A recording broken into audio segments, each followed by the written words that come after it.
Now, as the President has said, even as we continue to prioritize diplomacy and dialogue, we must also increase readiness.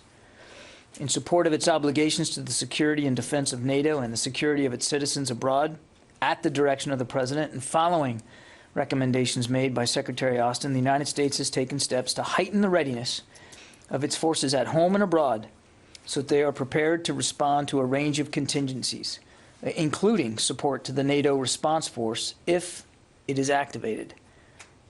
As you have heard me describe many times, our commitment to the security of NATO allies and our Article 5 commitment are ironclad. As the President has also made clear, the United States will act firmly in defense of its national interests in response to actions by Russia that harm us, our allies, our partners.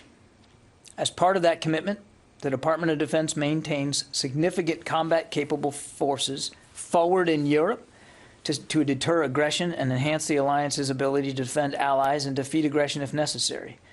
The United States also has a commitment to provide forces to the NATO Response Force, or otherwise known as the NRF, in the event that NATO should activate that construct. Now, as you may know, the NRF is a multinational force made up of land, air, maritime, and special operations forces, all components that the alliance can deploy on short notice wherever needed. Altogether, the NRF comprises around 40,000 multinational troops. Within the NRF is something called the Very High Readiness Joint Task Force, or VJTF. This NRF element, which is about 20,000 strong across all domains, includes a multinational land brigade of around 5,000 troops and air, maritime, and special operation forces components. I want to provide some facts on these preparations that will reinforce our commitment to NATO and to the NATO Response Force and increase our readiness. Secretary Austin has placed a range of units in the United States on a heightened preparedness to deploy, which increases our readiness to provide forces if NATO should activate the NRF or if other situations develop. All told, the number of forces that the Secretary has placed on heightened alert comes up to about 8,500 personnel.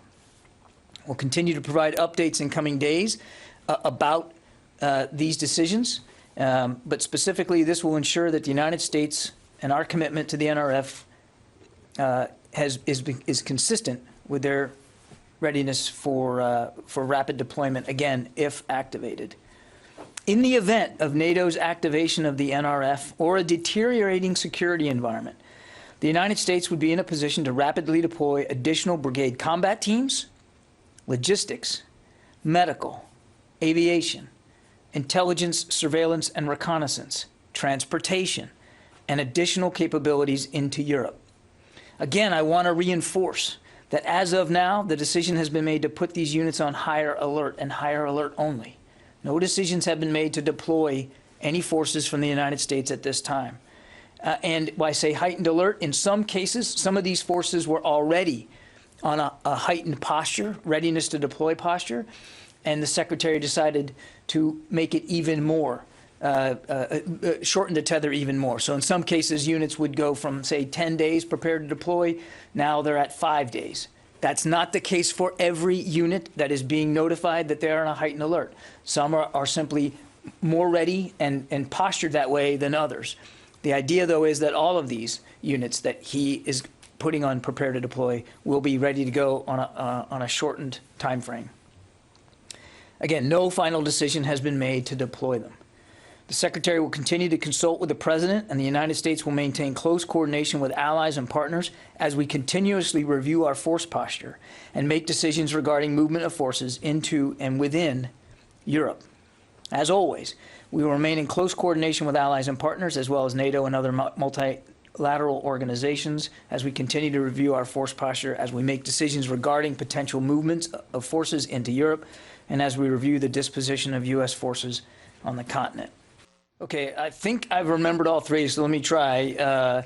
First, yes, the up to 8,500, and I want to stress it's up to 8,500. Again, no decisions to deploy have been made. So this is about getting units on an advanced heightened alert. That doesn't mean they're necessarily going anywhere. But of the up to 8,500 that I talked about, they are all U.S. based. And I'm sorry, Bob, your second question was? Are they intended only for the NATO Rapid Response Force, or could they perform other reinforcement functions? The bulk of them are intended for the NATO Response Force, that the vast majority of, but as I also said in my opening statement, the Secretary wants us postured to be ready for any other contingencies as well, but the bulk of them are aligned for the NATO Response Force. And then your third question was on timing. I think, we've been watching this very, very closely. I also said that right at the top.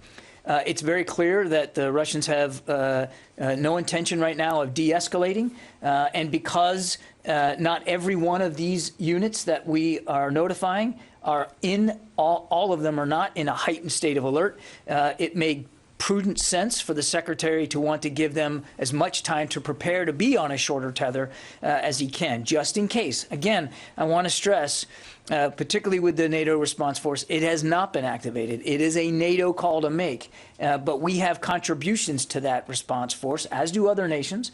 As I said, it's 40,000 some odd strong. Our contributions don't come near the 40,000 number. Other nations are going to have to contribute as well. But for our part, unilaterally, we wanted to make sure that we were ready in case that call should come. And that means making sure the units that would contribute to it are as ready as they can be on as short a notice as possible.